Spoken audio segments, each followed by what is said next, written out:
किसी ने बड़े कमाल की बात कही है कि इंसान सुनता है मन भर, सुनने के बाद प्रवचन देता है टन भर और खुद ग्रहण करता है कण भर।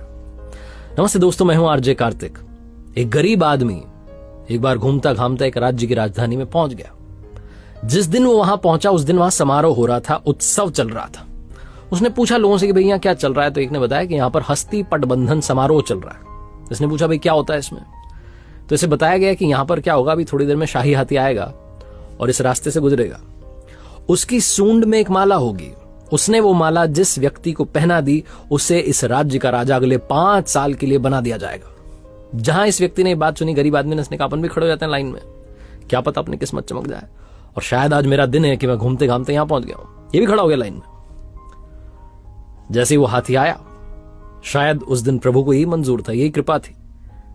वो हाथी आया, उसकी सूंड में माला थी, उसने वो माला इस गरीब आदमी को पहना दी और जैसे इसके गले में माला डली, लोग जयकारे लगाने लगे कि क्या बात है, मैं अपना अगला राजा मिल चुका है। राजपुरोहित ने से बुलाया, इसका तिलक किया और कहा अब आप सुन लीजिए शर्तें। तो इसने सोचा शर्तें भी है, तो इसने कहा बताइए क्या बात है। तो राजपुरोहित ने कहा कि आपको अगले 5 साल के लिए इस राज्य का राजा बनाया जा रहा है, लेकिन 5 साल के बाद आपको ये राज्य छोड़ के जाना पड़ेगा, ये राजधानी छोड़ के जानी पड़ेगी।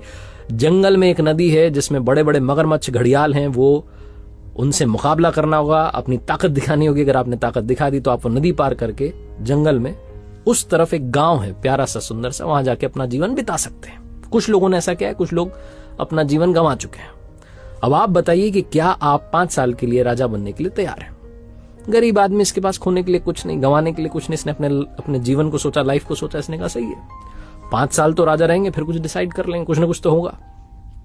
5 साल के लिए राजा बनने के लिए तैयार हो गया और इसने 5 साल अपने जीवन के जो सबसे बेहतरीन साल थे उसमें बहुत अच्छे से काम किया, सबका ख्याल रखा, सबका ध्यान रखा, सबका फेवरेट बन गया।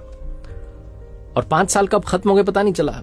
विदाई का दिन आ गया, लोगों की आंखें भर आई, कितना अच्छा राजा हमें छोड़ के जा रहा है।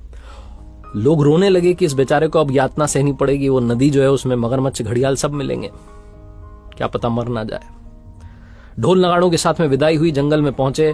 उस नदी के इस किनारे पर इसकी विदाई के लिए लोग तैयार थे, लेकिन जैसे ही इसने प्रणाम किया सबको कि धन्यवाद, बहुत अच्छा रहा, चलने लगा, तो लोग चौंक गए। ये खुशी खुशी नदी पार कर रहा था क्योंकि इसने उन 5 सालों में उस नदी पर लकड़ी का पुल तैयार करवा दिया था। लोग वापस प्रसन्न हो गए कि चलो सुरक्षित रहेंगे राजा साहब, अब वहां रहेंगे लेकिन अच्छे से रहेंगे।